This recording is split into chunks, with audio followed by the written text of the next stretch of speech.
Hey, this is Professor Game, where we interview successful practitioners of games, gamification, and game thinking who bring us the best of their experience to get ideas, insights, and inspiration that help us in the process of multiplying engagement and loyalty. I'm Rob Alvarez. I'm a consultant and founder of the Professor Game and Professor of Gamification and Games-Based Solutions at IE Business School, EFMD, EBS University, and other places around the world. And if this content is for you, then perhaps you will find our free gamification course useful. Find it for free at professorgame.com/free gamification course. All one word, professorgame.com/free gamification course. Hey, Engagers, and welcome to another episode of the Professor Game podcast. And we have Roman back with us, Roman Rackwitz. Roman, third time as far as at least I could see in the archive, but we still need to know if this time, are you prepared to engage? Oh, always, and thanks so much for having me. Excited to have you back, Roman. Last time we were talking about your manifesto. Previous time was the first interview as far, again, as I could see. Your bio has changed. Things have changed, I'm sure. You are now talking about something along the lines of the Non-skinnerian Gamification, which has seemed to be picking up some heat internally and externally, and I love that. And we're going to be discussing a lot about that. Recently, we had your colleague from Tabi as well, Bernardo. So we're going to be talking a little bit about that, of course, of your perspective on that and many other things. But Roman, is there any quick updates you want to give for us before we actually dive into any quote-unquote formal questions? No, it's not. But the one thing I really want to say, and I already told you that before the record here, is that I think it's time to say some kudos to your effort and what you're doing. And I already told you all the continuity that you're putting into the stuff. I know from my own experience how difficult that is. And but it's amazing that we have someone like you here who's it's almost like some kind of documentation of the whole industry, right? And so that's amazing. Thanks so much. Thank you so much. It has been, there's the ups and the downs, of course. There's more difficult times, but I am excited to do this. I'm happy to do this. Now that we also are having some of our episodes in video, or most of them lately, some people can go to YouTube and see what does this guy even look like what these guys look like when they're talking and so on. If anybody's curious, you can find us on YouTube as Professor Game for sure. And yes, I'm excited to be doing episode 300 and something that we're doing today. Hopefully, we're aiming to get to the 500s in not so many years. It's probably a couple of years away, but still excited to do that. So, Roman, what have you been up to? I mentioned the Non-skinnerian. I mentioned Tabi. Take your first stab. What is taking up where are you investing your time nowadays when doing gamification, which, as far as I understand, is still, the biggest part of your day? Professionally, totally. Of course. No, it's totally. So, I mean, for 15 years now, we're doing actually gamification as a business. Wow. And what changed a little bit, and probably around the last 3-4 years, we recognized that, so before that, we were a classical gamification agency, right? So someone called us and said, hey, we need gamification, and then you need to execute it, please. And so we came together, we did some kind of calls, workshops, whatever it is, and we realized that most people, they just called us. So they called us to do gamification, but actually they have no clue about gamification, so they don't know if they really want gamification. And often it was the case that they asked for gamification, but at least how I see gamification, often gamification would have been the wrong tool for them. And so we ended up in being more like a strategic advisor, helping them to audit their actual situation, to analyze it, to find out what are the circumstances, what are the conditions, what is your goal, and to find out that, hey, think about it. You don't need intrinsic motivation. So gamification is not your.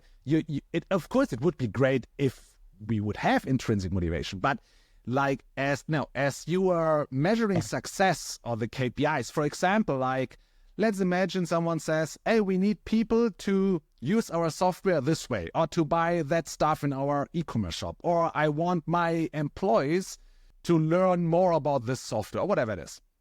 Or realize that they can do something, and then I want them to do something. So often for example, methods like nudging would have been much better than gamification, or classic reward programs. As to say, hey, if you do this, then you will get something, and we will make this, what you get, much more exciting, so that you do that. But we are not interested in, to be honest, most companies, they want them to do something, but to be honest, they don't care if they have fun. So if the people do that and they don't have fun, the KPI is met and everything is fine, right? So, I mean, a simple example is, let's say we have a training program once, so you have to do it only once, and it takes up to, 2 days, okay? And the company is doing that because, for example, they are being forced by law to do that. So it's more like a classic. It's a classic. The point is, if they wouldn't have been forced by law, they wouldn't care about the content itself. So they don't care if the people still know about the content afterwards. And so it's not about learning difficult stuff. So there is no need for, let's say, a growth mindset. And so there is no need for intrinsic motivation. So there is no need for gamification. And just as an example, and we realized that much more often than just doing or executing in gamification design, we help them to answer the right questions, taking better decisions. And this is when we realized, okay, perhaps there's something in that and we need to change. And because of that, now for the last, I would say, 2 years, we changed from a classic gamification agency that's developing the concept and executing the stuff and rolling it out into a strategic advisor, helping the companies to find out what kind of behavioral tool is the right one. It could be gamification, and then, of course, we could help them forward. But we could also be that we say, no, it's nudging. So he is an expert for nudging. No, you need a reward program. He is an expert for reward program. But why should you? I mean, intrinsic motivation is something that's very complex and complicated. It takes time to achieve that, and so it's expensive. Implementing nudging, or as I said, classic rewards, is it's faster, it's much less expensive, and so often you have a situation where it's just stupid to do gamification, and so we are there. So this is how we changed, and being able to communicate that, to develop the methods for that, to make it better, easier for the customers to realize, okay, what are the questions? What do we need to answer? What are the consequences out of that? So like a choice cascade, if you want to call it this way. So this is what we are doing on a daily basis. Nice. Very interesting. The whole strategic side is something that's always,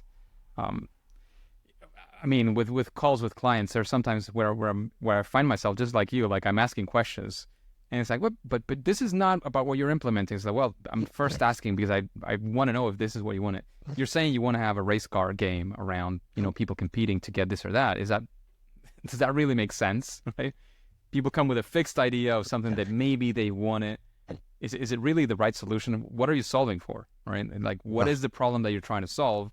Figuring that out, unsurprisingly, is hard. Like, most consultants are literally trying to figure out first what the people actually want to solve, so that then they can see if they are even the right fit to be the ones to solve that. But anyways, it's nice to see you have that mindset is, instilled, it's installed, and you have, not only figured out how to do it, but also, how to picture yourselves in that journey for your customers and the people you're working with. That sounds very exciting, to be honest. Kudos for that.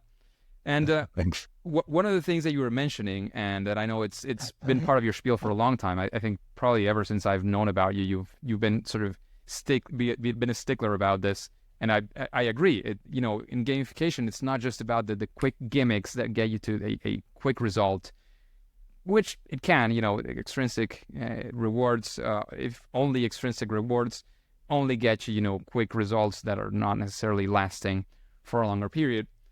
You talk about the intrinsic motivation and doing it for the long run. Yeah. Can you give us, we probably discussed this in previous episode, but can you give the audience again a reminder of what do you mean when you're talking about this? What is it that is, why is it intrinsic? Why is it longer lasting? What do you mean by when you're talking about these things and non-skinnerian and all of that stuff? Yeah, sure. I mean, no question that how to create motivation, or how to help people to achieve motivation.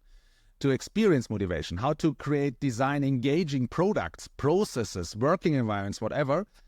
That's a question that we have for centuries, right? Every time you want to get someone to do something with you, you think about how could I do that? And I think what we are already very deep into. So over the last few centuries, what we have figured out, where is a lot of research being done, and what is being tested crazy often is the extrinsic part. So where you say, if you do this, then you will get that, or with punishment. So the carrot and stick approach, to make it very simple. This is the classic motivational approach that you can find all over the world. Why? Because it's so easy. It's very. I mean, come on, everyone who has kids, who knows what I'm talking about, right? And of course, it would be amazing to argue with my kid about why he should clean his room. I mean, I know that, But do I have the time? Do I really want to do that? Is he already open for that kind of argument? Or probably not. So it's not the only solution. And there are particular conditions, but there are particular conditions where it's enough, okay? So for example, and there's a lot of research being done around that stuff, is that if people are working at a production line, so the job is already designed. What you have to do is already decided on, okay? So the production line. So in that kind of case, you don't have to think. At least you shouldn't think, right? So on a production line, you don't want to have someone who thinks about, oh, I wonder what would happen if I do it this way. No, please no. Then you're destroying the whole efficiency game in a production line. So in that kind of area, extrinsic reward systems are the most effective ones you can have.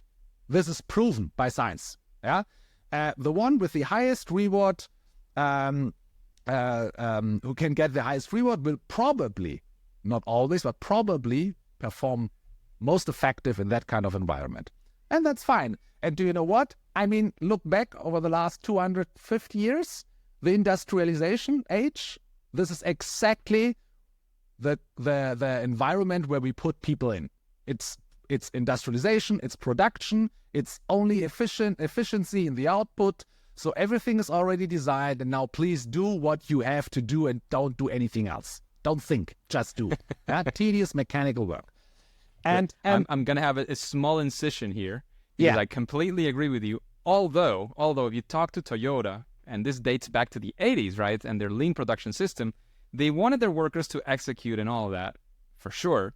But they also empowered their workers into thinking about what the small improvements and the small stuff they could make things better. And that's one of the keys that Toyota was able to not only innovate, but beyond innovate, actually be further more productive and more lean and all these things. That's kind of a specific lean Toyota approach, the way that they did it, and many companies have picked that up lately. So there might be a little bit of thinking even within those schemes. However, there is some innovation involved, as you were saying, it starts changing. The research is not as strict cut and straightforward as you just said. The question is, and you're totally right, the question is, and I have no answer to that, to be honest, is did the actual incentive system in that kind of environment stay as effective as it was before without them being allowed to think lean? You know what I mean? So that would be the interesting part, but I have no answer to that. And so, I mean, this is what extrinsic is, and extrinsic does, okay? Do this and you will get that. Classic. And that's perfect. The problem is it doesn't seem to work anymore. And then now the question is why? And I mean, so companies are especially looking for other ways to engage people. I mean, if it would be working, then we wouldn't have problems, right? But it doesn't seem to work anymore. So, and the motivation and engagement problems would not be arising nowadays. Yeah, exactly. Yeah. So what changed actually? And I mean, the job changed. Most often right now it's about your cognitive capability. So now it's not about the business profit doesn't come anymore from efficiency in the output, but more about how do you solve the problem. Innovative. It's about services. Every product has to be done in a slightly different way because of customization. So you have to find a way as a to do it. You have to use resources in a different way than before, whatever. Okay, now you have to think about stuff. And this is the other part of the research, that it's proven that extrinsic incentive systems in that kind of environment do harm, okay? And that's pretty easy to imagine. Because if you think, if you know that, okay, you're here in the beginning, you're an A, and you want to go to B, okay, this is the output, and you will get a reward if you are achieving B, yeah, then your brain is actually looking at the most direct way to B, okay? So the problem is, if I want you to think about stuff, the most direct way is not the way to go. You have to go left and right, whatever. But you don't want to do that because you want to have the reward at B. So that's the problem with that kind of system. And there's another research. It's of course it's complex, but one more to make it a little bit more complex is that now if you want to be effective in innovation, people need, or in cognitive capabilities and in peak performance, talking about your cognitive skills. Now we're talking about something that's called growth mindset. And there's also being done amazing research about, okay, in what kind of conditions and circumstances does a growth mindset arises? When is a human being able to achieve a growth mindset? Everyone is capable of doing that. The point is, it's not about the human, it's about the conditions he's in. And what they found out is that the most effective conditions in getting people into the growth mindset is doing something like playing games and doing sports or doing your hobby. So what do these kind of activities have in common that they are so good in creating a growth mindset? I can tell you one. They don't have extrinsic reward systems. And so this is this is in short the stuff where I think that we still try to run a totally changed system from industrial society into an innovation society with the old rule set and the old principles, like extrinsic reward system, for example. We still have this old thinking in mind that people want to have it fast, easy, and want to be rewarded. That's true within an so you're telling me I cannot get rich overnight? That's what you're telling me? Sorry about that. So if you think about that, I mean, and this is where really my brain blows off sometimes. And this is what I don't get about our industry. I mean, we're all talking about gamification. So why is it called gamification? Because we take, this is, okay, perhaps there are different opinions about that, but I think it's called gamification because we are taking games as a role model for creating engaging situations. So if it would be really the case that people want to have it easy, fast, and being rewarded, let me tell you that playing games would be the stupidest thing to do, okay? Because it's getting harder. There's no one waiting at the finish line to reward you afterwards, and you hate it when it's ended, okay? You want to have it long-term. And so... I mean, Jane McGonigal is a quote I love, it's about making something that is straightforward, putting all the obstacles, you're voluntarily, I'm blowing up the quote I said on my talk, on my TED Talk, my TEDx. But, it's exactly about making something that is go from A to B. You make don't go from A to B. You go from A to Z to B. A set of unnecessary obstacles. And you're voluntarily going through those obstacles because you want to. Yeah. So if we can bring that to something else, then, well, it could be interesting because, and it's interesting, I had never heard it that way, like, it's not like before. It's, we need to get you from A to B, and that's it. Well, just make it as fast as you can, run as fast as you can. Well, here it's not about getting from A to B. You don't even sometimes know what's B. Yeah, exactly. So how do I get there? That's a good point, right? And there's also it's not so old, but there's also a lot of research being done about from the neuroscience sector in this about dopamine, for example. It's an amazing book called Dopamination.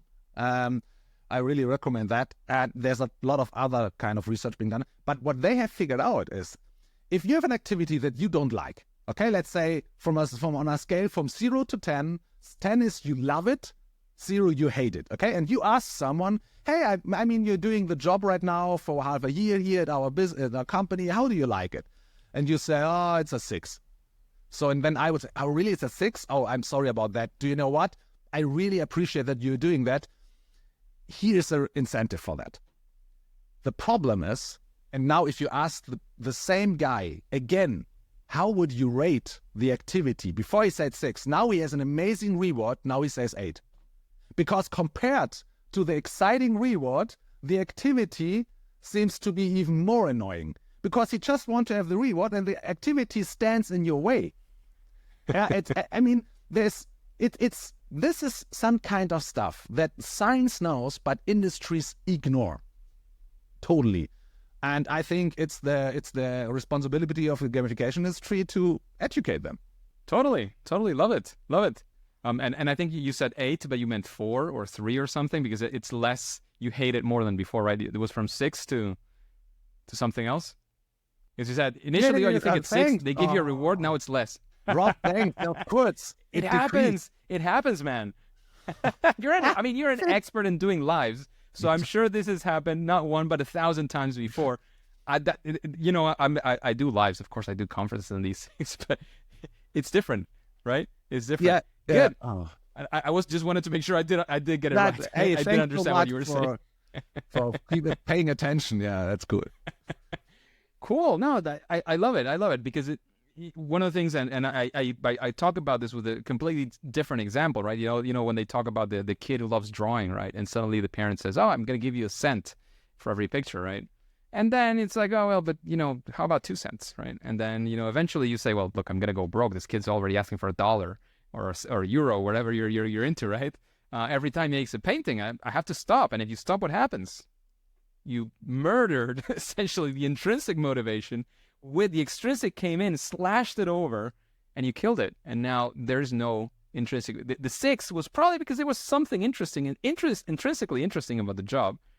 And then you said, "Oh, you know what? You need to get paid more, or you're going to get this thing." It's like, okay, I don't care anymore about this. Give me the reward, and next time I need a bigger one, right? Or at least the same reward. I need it again for sure. Which is not to say, and this is something that I do get some, especially from, you work in German markets a lot and international markets, but I come from Latin America, right? I'm here in Spain and I come from Latin America as well, so I have a lot of Latin American friends. And some people sometimes say, yeah, but you're saying that, but the problem is people just literally don't get paid enough. That's a completely separate problem, right? We're talking about when somebody is, having a fair payment, there's a range within whatever is fair. When your needs are sufficiently satisfied, there is a range there that you're no longer interested. It's not that you're not interested in the money, but it's there is something beyond that, and that's where they talk about the millennials. I'm supposed to be a millennial, and then Gen Z. We're looking for purpose. We're looking for something that goes beyond just surviving and doing the work for the company, and then whatever. There's something more that we might be looking. They talk about purpose. That's one of the things that at least I like to talk about when I'm talking in gamification, but there's other things, and there's that intrinsic motivation. If I'm here because at least I kind of want to be here. I'm not forced to be here because there's a sword here that if I quit, I'm done and my life is over, right? You just said it. That's an important part. The thing is, all generations are looking for purpose. Now the interesting thing is what is purpose really, right? But I think purpose has nothing to do with the ideal world, and I'm building it. But that's another topic. No, but I think is now our generation and the next one, they have the luxury to think about, do I belong here? It doesn't mean that our grandparents didn't want to do that, but they had less possibilities. But yeah, that's another topic. The world is different. I used to talk about, there's, again, I come from Venezuela. I come from a country that is formally, when they talk about third world countries, well, we're really there, maybe getting to fourth at some point if things continue to go the way they're going. I used to talk about, that sounds like a first world problem, right? Sometimes you heard some things and people are saying, I had a friend, I'll never forget, it was a friend who was actually homonymous. His name is Robert as well. And he asked me, and this was probably 20 years ago, he said, "Oh, what do you guys think about climate change back in Venezuela?" I was like, I know, like I'm educated, I've been around and I've looked at things, but we don't think about it. Like, it's not right, it's not wrong, we just don't think about it. There's And here we get more to more basics and the pyramid of needs and all that. It's true. Like when again, I was talking about salaries, but this goes for other things as well. When some of the things are not being met, the problems look different. It's not that global warming and all these things are not problems. They're just in a different scale. They're just in 20 years, and some people are thinking about how do I get food for the next week, right? It's different. It's just different. Yeah, it's just not relevant at this moment. Yeah. And when you were at war, like many of our grandparents, right, or great-grandparents as well, you're at war, like you're thinking about survival, and you get out of war, and you still have a part of that mentality out there. It's like, well, whether this is the industry trying to save the world from pollution or not is not as important right now. It's not still that important. For our generations and some of the countries, we have that, as you were saying, that luxury. We can still think about that kind of purpose. But we're completely... But go ahead. I just don't want to completely off-rail totally this right. conversation. But, I mean, we're already talking about human psychology here, right? Because so we have the luxury to talk about it. If it comes to the behavior to change something, it doesn't matter. We are not doing it. It's still. There's a difference between, and this is also something I think is very important for the gamification industry. Is there's a difference between what people want and what do they like. Okay. So we are talking about what I want to have a more secure world. I want to have a healthy planet. But it doesn't mean that we like to do the stuff that's necessary for that. Yeah? And so this is something where we already realize that it's a difference between what we, let's say, how we can force ourselves into doing something because we think we should do it. And the other one is what just makes it naturally for us to behave in a particular way. And this is the difference between extrinsic and intrinsic. I mean, if I give you $1 million right now, you can't force yourself to be more creative. It's not possible. You can force yourself to try harder, right? But you can't force yourself to be more. But if I create circumstances that makes it easier for your brain to reach the state of growth mindset, suddenly you are more creative, without any kind of extrinsic incentive. And it's exactly the same problem that we have with behavior change when it comes to climate problems or anything else. We have to educate more about that. Yeah, and it's hard. So Roman, this has been super interesting. I love these conversations. I love the format of the podcast, asking the normal questions, hearing about what people do, but also having these different episodes where we talk about other things and dive deeper into some of the subjects. I think, whether you started yesterday and you listen to this conversation and it's like, whoa, this whole new world just opened up. I heard gamification. I heard these 2 or 3, leaderboards and points and badges, right? But now I hear this. It's super interesting as well, right? Should I dive here? Should I look at the other stuff? Or whether you're in a typical episode where we're talking about, pros and cons and all these things. I think there's always value in people that can find in different things. So, Roman, I did want to ask, we were discussing recently, as I said before, with Bernardo about Tabi.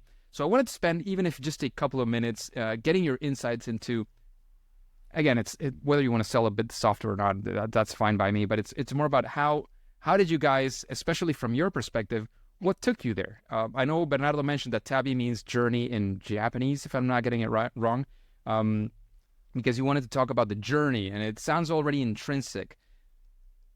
What's up with that? Like, what led you guys there, from your perspective, as usual? The point is what got us there is the thing that everyone is talking about mechanics in gamification, right? And then mechanics, most often they are talking about the stuff that you can see on the screen.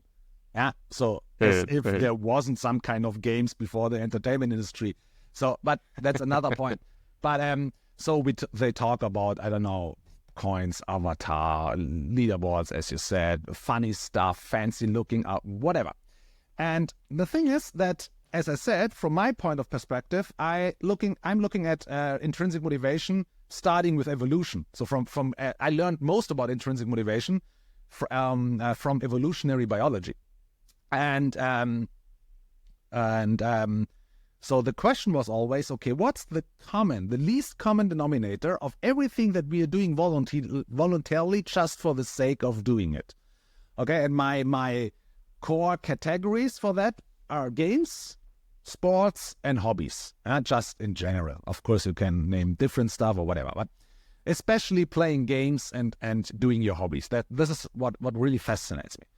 And if you look at the least common denominator, what all of them have in common, if you're doing them for long term. Of course, I'm not interested if you play a game, you play it for just to, I don't know, to spend some time, 2 hours, and then you're never touching it again. This is something I'm not talking about. I'm talking about if you're doing something for years. And from my point of view, what the least common denominator is that it's always a journey that unfolds in front of you over time, depending on your decisions. Okay, so if you're starting a hobby and let's say you start playing an instrument, so you just try to get the first 2 tones. Do you say tones? I don't know. Correctly. Okay? I have no idea. It's been a long time since I did anything in music. Example. I don't know the vocabulary. But let's say if your hobby is building airplanes, little models of airplanes. So you're getting the first one, and it's a pretty easy one probably, right? So someone is giving it to your grandma, whatever. So it only has 20 pieces. You can put them together, and then it looks very nice. And you think, hey, I like that. Your curiosity, it makes fun. Oh, I got this. Oh, amazing. I like that. Oh, I like another airplane, whatever. You don't buy the same one again. But that would be the most efficient way. I'm wondering why no one is doing that. So you're buying another one, right? It's perhaps a little bit more pieces, or now you have to glue it, not just to put it together, or you have to color it, whatever. So the point is, the idea behind my example is, as you go forward, because of what you achieved with the first model, you know that, okay, I'm trying this one. And if it's too hard, you go back. If it's too easy, you get the next one that's harder. It's a journey. And depending on, let's say, your experience with the model, because let's say you realize that, I'm really good at coloring, perhaps then you're going to a model that needs a lot more coloring, and you try to be more realistic, whatever. If you're less into coloring, but let's say you like to build more sceneries, then you're much more into this kind of diorama. Yeah, diorama, I think it's called, where you have scenes, where you're building whole scenes, okay? And so what I mean by that is, and this is the same in a lot of games. If we are playing the same game, even if we are playing it through, okay, you're finishing the end boss, I'm finishing him. Probably we haven't done it the same way. So we have gone different kind of ways because we're using resources in different ways, whatever. So it's a journey that unfolds in front of you over time, depending on our decisions and actions. And but what's the really important thing here is that the journey is balanced so that it's not too easy and not too hard. So, and if I want to create something that's intrinsically engaging, like games or hobbies, I think this is the core principle of doing it. So if I want to, let's say, if I want to intrinsic motivate people to stay longer as an employee with a company, and this is a real example, then for example, let's say the company decides that we want our people to stay at least for 5-6 years here. With all the education, we need this time so that it makes sense for us. But most often people are quitting after, that's the average time people are working in the industry, and this position is 3 years, for example. Okay, so how can we expand it 2 or 3 more years? So then we are thinking about, okay, if we say, and you already mentioned one rule, okay, trying to voluntarily overcome unnecessary obstacles, right? So that's from Bernard Sweet. So if this is true, and this is true, I'm totally convinced about that. Research is showing that, and our work for 15 years is showing that. And we have the second principle, that it's a journey that unfolds in front of you over time, depending on the decisions. We have to find a way, so not just to design your employee lifetime cycle within a company this way, so that there is always something where you can go. There's always something where you have to take a decision, a meaningful decision. It has consequences, and you know, okay, this is why I went here. Because then you're looking back and you see, oh, it made sense that I'm staying here in the company. They're making me better, okay? And I need something, and it doesn't matter if we are talking about the employee lifetime cycle or a customer lifetime cycle through a software or through a portfolio, whatever. But the only thing is, it's long-term, okay? I'm not thinking about, okay, I only want you to buy it once, and then I try again how I get you to buy it. But if you think in the whole lifetime cycle of a customer, then it could be that you say, oh, if I don't get him to maximize the cart size right now, I can increase the probability of him coming back in a shorter period of time, and we're creating some kind of relation and blah, blah, blah. This way we are creating a customer lifetime cycle. And so we need something like a software technology. We need a tool where we can help people realize that they are going through a journey that's unfolding in front of them over time, depending on their decisions, right? And so this was the starting point of Tabi. Or let's say, in the beginning, this was the starting point of a concept around that. And this was also, when I came up with that, this was also the time when NFTs became more famous. And the point is, I never looked at NFTs like something that's visualized, like art or whatever. What I was fascinated about NFTs is that from a technological point of view, I can intervene this kind of item with a person so that it's not that you can't separate them anymore, right? Because of the technology. So I can always prove it's mine. And now imagine, and it's possible by now, but now imagine you can create an NFT that's dynamic and that can grow with you.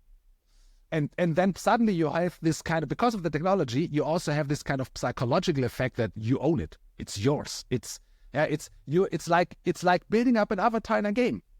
But now I can translate it into real world activities. And this is something that I was really fascinated by. And this is what I introduced to Bernardo. And as you already said, Bernardo is the coder. He has a totally different point of view on that, most often a much more practicable and realistic one than I have. And Bernardo was the only guy I told, from my industry, I told about that. I told about the idea to some customers and just to get some kind of feedback. But Bernardo was the only guy in my industry where I thought that two things. The first one is I trust him. I just trust him. We know each other for a few years now, and for some years now, and I trust him. And the other one is that I know that we have a very similar school of thought, of philosophical thinking about gamification. And so I showed it to him. He gave me amazing feedback, and suddenly we said, okay, let's do it. And this is how I get started. But we did it on the side. Yeah. So it took some time. It does, and that's the beauty of side projects in many ways. I have to say Professor Game was very much of a side project for most of its current life. Right now, I'm more dedicated. I'm doing the consulting, I'm creating courses, I'm doing stuff, but for most of its life, it was a side project. It was just money dump. I was throwing money at having an account to publish my podcast. I never did it on the free sites. I wanted to make sure I owned it. Yeah. Didn't know what the future came for it, but I wanted to make sure. So I was just putting money there essentially, and having a web page and all these things. Not super expensive, don't get me wrong, but it was just something I was investing time on. Yeah, but we're here. We're still here. Roman, thank you very much for that. These deep conversations. There's not too many people I've had these conversations with, but I think I should be having more of these, and they're probably going to be repeat guests like yourself. Oh, that's they're going to continue to be this way. Again, Roman, thank you for investing your time on this. If you've been doing this for 15 years, that means you have, at whatever level that is, a successful business going on. So taking away time for this, for sharing your ideas, your insights, all this inspiration you've given us today is very, very much appreciated here on the podcast and by our listeners, the engagers. However, Roman engagers, as you know, we've spent a little bit more on the visual episodes than before, which I love. I'm loving this format as well. But at least for now... Oh, no, actually, before we go, do you want to lead us anywhere? Do you want to tell us where we can see more of your work? I don't know, any call to action, anywhere on the internet you can show us, again, more work, where to contact you. I don't know, whatever you want to go for. Oh, thanks. I appreciate that. I think if you go to my LinkedIn page, and then there's a button. What does it say in English? In German, it says portfolio, show portfolio, whatever. If you go there, then you come to a web page where there are different kind of stuff that you can, for example, register for. Like I have a 12-part mini email series about non-skinnerian gamification, where this one is explained. So if you register for that, you will get, over a period of 24 days, 12 mini emails explaining a little bit what it is, what's the difference to classic gamification. There you can find what the webinars that we are giving for free, the book. You can register for the waiting list for the book that I'm writing right now. And this is some of the most extrinsic motivation that I can get, people showing interest in that. So I think this would be the easiest way or easiest place to go to find more.